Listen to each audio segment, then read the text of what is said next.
Tunic is a game where you fight bad guys, and you avoid those bad guys' attacks by rolling.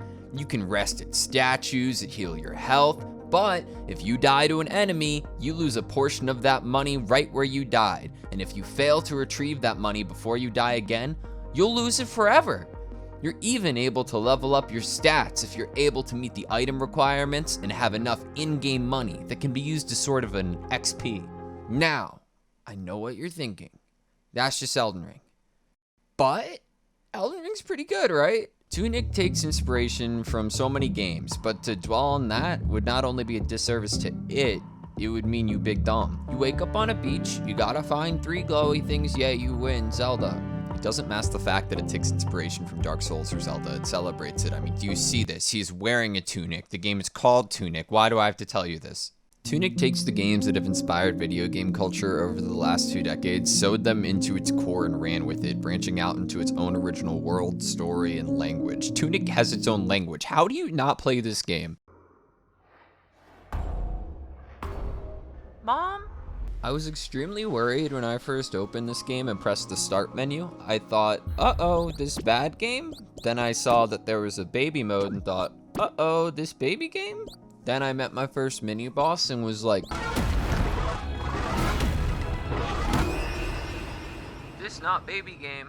As you start to explore, you find these pages that make up an instruction booklet filled with some crazy detailed art and cool lore things to look at, and some information for in-game items and utility. The character, enemy, and world art is intentionally familiar yet original. They decided to lean into an art style reminiscent of NES and SNES color palettes while evolving it in a lot of aspects, which results in a feeling of natural progression graphically. One time, I found out you could move skulls around by walking into them, so I started kicking all of these skulls off a cliff, and then one came to life and tried to kill me.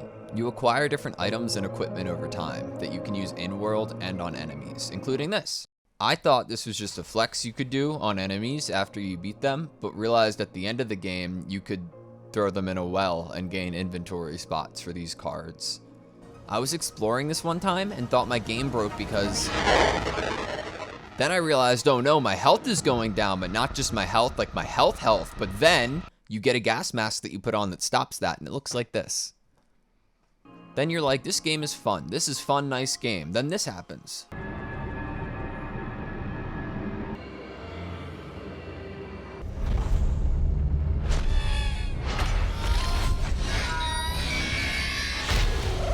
What? Tunic is very deliberate in its world design. Every corner can lead to a new discovery, and as you play, everything starts to feel a little more intimate and personal until the game decides that it doesn't want you to feel that way any longer. It wants to make your hope waver. There's something about games with good input while fighting. It seems like such a simple thing to ask for, but the specific timing and feeling for feedback has to be just right to result in anything positive or anything to even comment on. I played this game on a controller, and there is such a satisfying feeling after each kill or parry that doesn't get old. You get into these moments when playing, when the music is ramping up, you've run out of health potions, your enemy's on their last legs, and if you Hit him! One more time! One!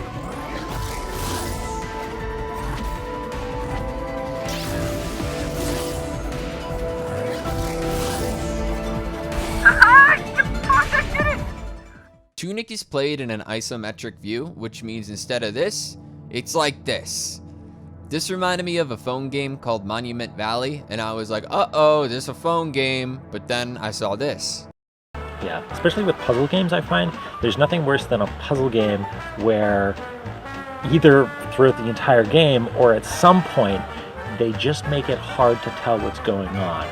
I like games that make me feel like I'm not supposed to be there. So I always thought of these grand adventures as something that I wasn't really supposed to participate in. And if I happened to step my toe in a little bit, it was this magical world where no one knew I was there and I'm not really supposed to be there. This is Andrew. Andrew seems cool. Andrew was the sole developer for this game. He had some help down the line for cleanup by a studio named Finji, but Tunic is mostly Andrew. The more I play this game, the more I realize I am Tunic. I don't feel like I know this world. I don't know this world. I don't know why anything is the way that it is, and I'm piecing the world together at the same time the character is.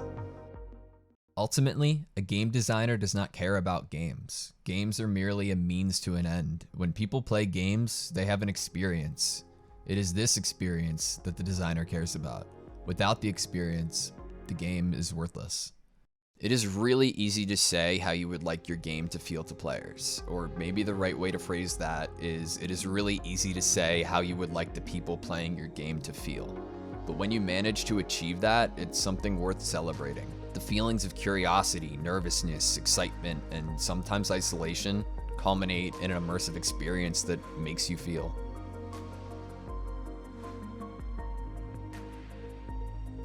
But at this point, I gotta bring up the price.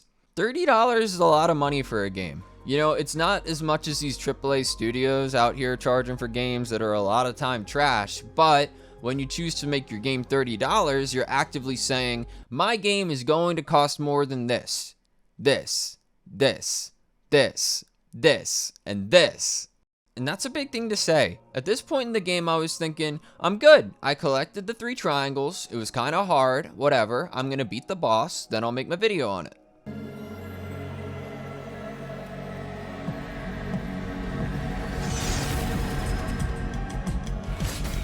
It spins? No, you didn't beat the game. You just died. Haha, sucks for you, fucker. You don't even control your health anymore. So I'm dejected. This sucks. Everything sucks. I have to beat a bunch of enemies from every point in the game with like nothing, but then they give you this. So it's okay. Got it back, got everything back. Boss time, final fight.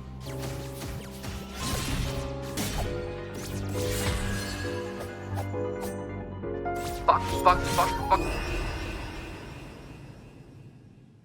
Okay.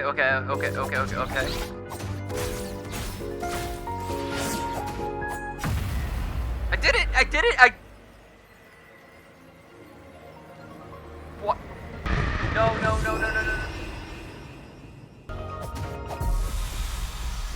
I did it! I'm Tunic! I beat the game! What?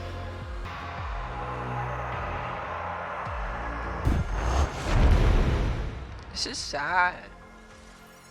No, you suck. You didn't beat the game. You're stupid. You kind of beat the game, but you didn't. Remember the instruction manual that I mentioned earlier? It turns out you have to collect every single page before getting the actual ending, which, by the way, is insane, confusing, and beautiful.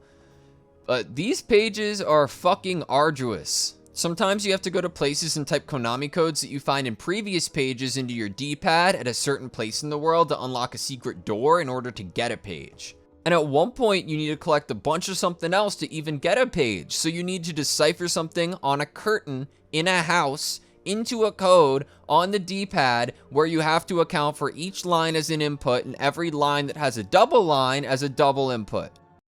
Tunic, very good. $30? I don't know. It could have been $20. Recommend? Definitely get this game. But can Elden Ring do this? Worth the extra $10.